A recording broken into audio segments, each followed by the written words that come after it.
All right, all right. Good evening, everybody. How are we doing? Let me turn my camera on for all of the screen recorders. This is the only time you're going to see me tonight. Thank you for joining me on my birthday stream. Appreciate you guys all being here. I'm sure we will have some more jump in as soon as the spice starts coming out. So, thank you again for everybody tuning in to the NSM birthday stream. Whew! 44 years old. It's been a long life already. Now, before we get too far into the stream, please be sure to hit the thumbs up and like the stream. Also, subscribe and hit the bell on YouTube. On Facebook, spam the chat with thumbs and hearts throughout the chat. Just spam it throughout the whole stream. Subscribe and hit the bell for all notifications on YouTube so you know when we go live. Please share this out. Now, for those who may be new to the Never Stop Media platform, which is highly unlikely, but if you are on YouTube, we call the channel Never Stop Voices because we elevate people's voices.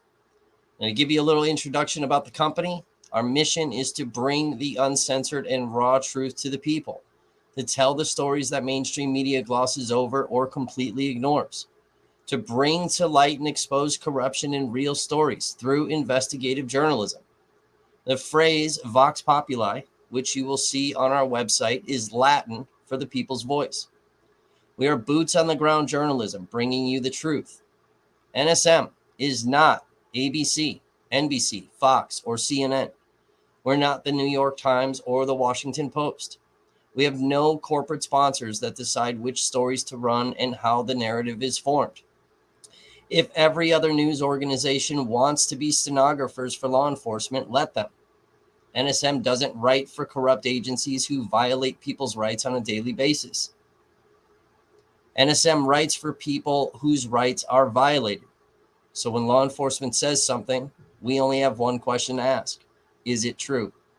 Our investigations typically take a few months, and some, like events in Kenosha, take a lot longer. On our website, neverstopvoices.com, you will find articles written exposing corruption. And here on our YouTube channel, you will find hundreds of hours of exclusive, never-before-seen videos, live streams of protests. Unfortunately, not all of them, as we lost a lot when our original company Facebook page was permanently removed.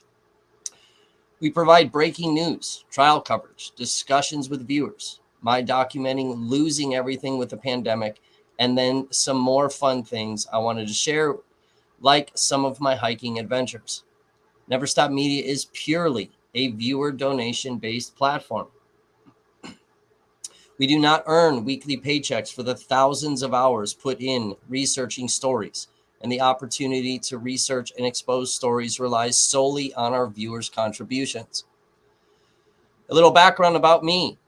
Prior to where Never Stop Media is today, as far as journalism, I used to expose companies that were defrauding consumers within the fishing industry.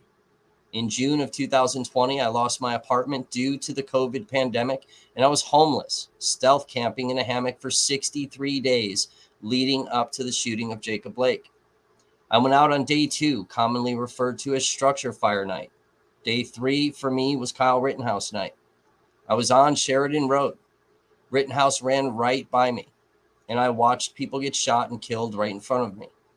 After the shooting, I was the only live streamer that went out every night, typically the first to arrive and last to leave. One thing I was very big on was people's rights, and it wasn't until one of those nights filming incident after incident of people's civil rights being violated, which made me question everything. And more importantly, due to a beautiful person who most of you in the movement know as Cami or Mimi. If it wasn't for her, I would probably not be sitting on this side of history. As you have seen behind me, the image of the Punisher skull. That image is there as well as on the back of my press vest for several reasons. First, It's a nod to Chris Kyle. Having that image on my back makes me feel safe that Chris Kyle is behind me, providing overwatch, keeping me alive. Second, it's my favorite comic book character. Third, in my own form of protest, racists, militia, and law enforcement don't get to use it as a symbol of hate. And last, if you see this symbol with me behind the camera, it's more than likely I'm there to expose corruption that will be punished. I am most notably known for revealing the second garbage truck that was started on fire in Kenosha was done so by a Wisconsin National Guard member prior to being called to active service. The first independent journalist to be arrested in Kenosha during the curfew. The journalist responsible for releasing images of Kyle Rittenhouse holding a beer inside of Pudgy's pub that got his bond conditions modified. The journalist responsible for identifying Jump Kick Man, despite right-wing outlets taking credit for it. The only journalist who has sued Kenosha for open records, and the only journalist who has been publicly attacked with attempts to discredit me by the Kenosha Police Department. I blocked a $49,000 license plate reader grant with a single article. Responsible for holding the court system in the Theo Edgecombe trial accountable and fair by getting an entire 50-person jury panel removed. And most recently, taking the conspiracy theory that law enforcement worked with militia during the 2020 Kenosha unrest and exposing that it did in fact happen, as well as the Kenosha 2020 curfew was in fact unlawful, and city government and the Kenosha Police Department and the Kenosha County Sheriff's Department lied to the general public. I am one of the most controversial independent journalists in the state of Wisconsin. I have had to move 12 times since August 2020 due to death threats, harassment, stalking, and militia showing up where I live. And yet here I still stand exposing corruption within systems. Tonight, you're going to see a lot that I've never shared with you publicly. Tonight, you're going to see screenshots, video clips, and many more spicy things. Now, to lay some ground rules for our platform, which we have to do on every single stream. Well, fuck it. Tonight, there are no ground rules. This one goes out to all the stalkers. Thanks for being here to celebrate my birthday. And be sure to get your screen recording software ready, because tonight, it's going to be spicy. Our stream tonight features all of you.